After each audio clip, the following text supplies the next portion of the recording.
My name is Teitur Samuelsen, and I'm the CEO of the government-owned tunnel company in the Faroe Islands.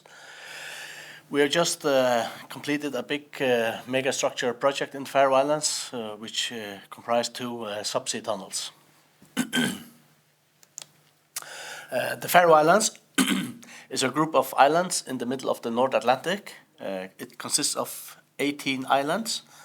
And today, 7 of these islands are connected with bridges and 4 subsea tunnels. We have a home rule, but we are a part of the Danish kingdom, but we have our own government and own parliament and own laws and so on. And people are asking us when I'm telling about this project that we have done, if Denmark funded it. But that's not the truth. It's fully funded on the Faroe Islands. We are not part of EU, and the main industries in the Faroe Islands is fishery and farming of salmon, and we have a growing tourist industry as well. We have made significant investments in infrastructure for the last 60 years. We have around 1,000 kilometers of road system in the Faroe Islands. We have 23 mountain tunnels, 3 bridges, and now we have 4 subsea tunnels. And the goal with this is to make it easy to commute around the islands, and also to connect the suburb areas to the capital Tórshavn. So the goal has been that we should reduce the travel time to the capital down to approximately an hour. So today, around 90% of the population of the 54,000 people are connected with the roads and have less than an hour to commute to the capital, where all the services are, education, social events, and so on. The project that we just have completed is it's these red tunnels you can see here. It's 2 subsea tunnels, 11 kilometers long each.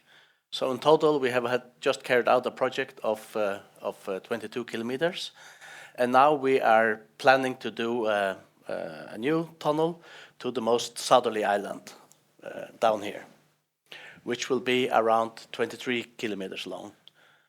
We have made all the geological surveys so we are coming quite far with that project. Now we are looking into how to finance it before there will be taken a political decision.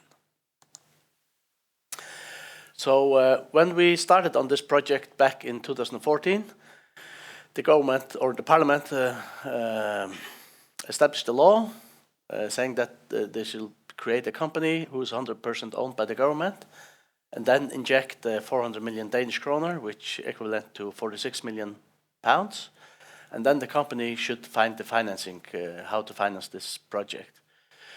And then they also issued a minimum traffic guarantee, saying that if the income from the tolls are lower than expected each year, then the government will subsidize the difference.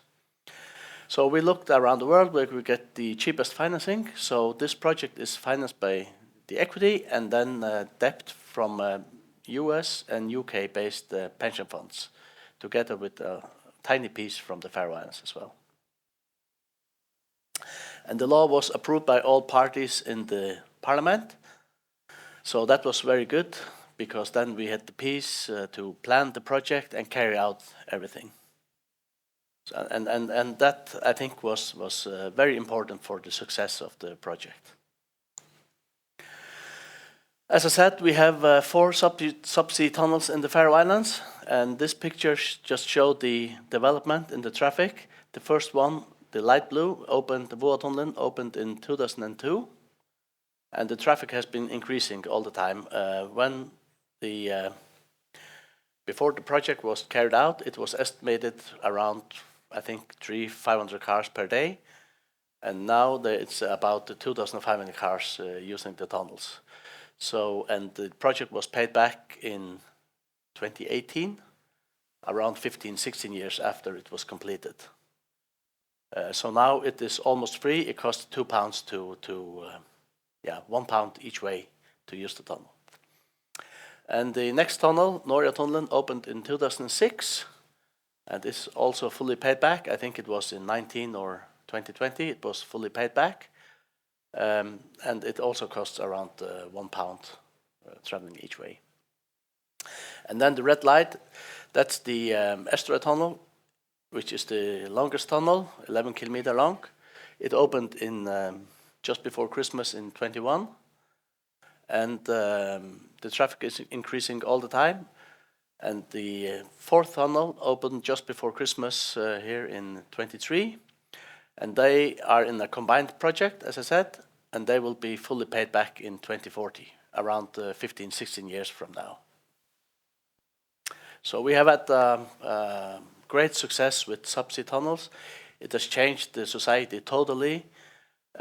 People living in the suburb can travel to Tórshavn to get education, go home, travel in the morning, go home in the evening, having their families there. The companies can hire people from different regions.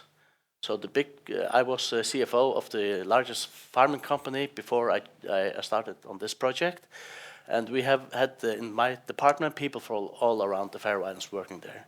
So it opens a lot of opportunities when you have these infrastructure projects.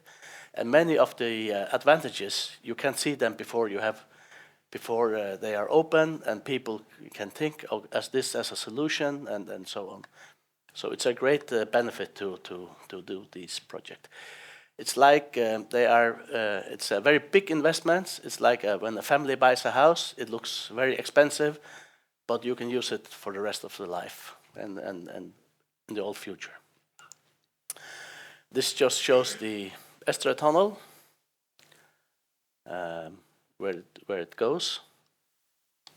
It's famous with this roundabout. I'll show you a picture afterwards. And this is the Sandøy tunnel. Both are approximately 11 kilometers long.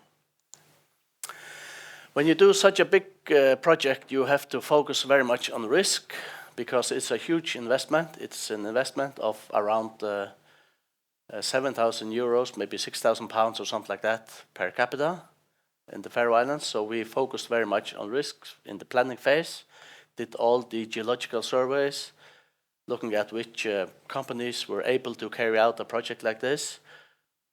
What was the biggest risk? I think of course, the geological risk is big and the construction risk. But the most expensive risk maybe was the interest rate in this project, because we only have around 20% in equity, the rest is debt. So we were very exposed to the interest rate, change in the interest rate. So we fixed the interest rate back in 2016. So I think that was good when we look at the development interest rate today and how it will which level it will be for the next 15 years. I'm not sure how much time I have left, but someone has to give me a sign when the time is over. This is just showing the investment per capita in the Faroe Islands compared to other similar big infrastructure projects. I think the people in the Faroe Islands maybe were not aware of how big this project was compared to the society, because we have had so success with the other subsea tunnels projects in the Faroe Islands. But we planned very well and were very much focused on the risk. So the both tunnels were delivered on budget and on time. Just go. Risk management again. We had a lot of experts. Some of them are here today. Have been working on Faroe Islands or giving advice for the last almost 30 years. And we had very experienced people on the project. So and that's key, to get very good people with long experience, known the risks, and so on. We have a very small project group or management in the company. Actually, I'm the only fixed employee. Then I have a board, and then we have hired consultants which are on the project from time to time when we need them. Ivan Grove has been on the project all the time since 2014, and was also on it before when they were looking at others how to do the project. Yeah, and many people are asking about how many people are working on this project. While the construction is on the way, there have been around 150 people on the project in 8 shifts, because it's running 24 hours, 7 days a week, all days during the year. So maybe 40 people are on the project in the daytime on each shift. So it's not like you have 1,000 or 2,000 employees or something like that, when we have used this Norwegian technique of drill and blast, at least. Yeah, this is just picture from the Estra tunnel. It opened in 2020. The traffic had been a bit lower than estimated in the beginning, but that was probably mainly due to that it opened during the corona. But it's increasing. It increased 10% last year, and 20% I think was year before. As I said, completed on budget, and it opened 6 months earlier than in the financial planning. And it went viral, so it went all over the world in the media.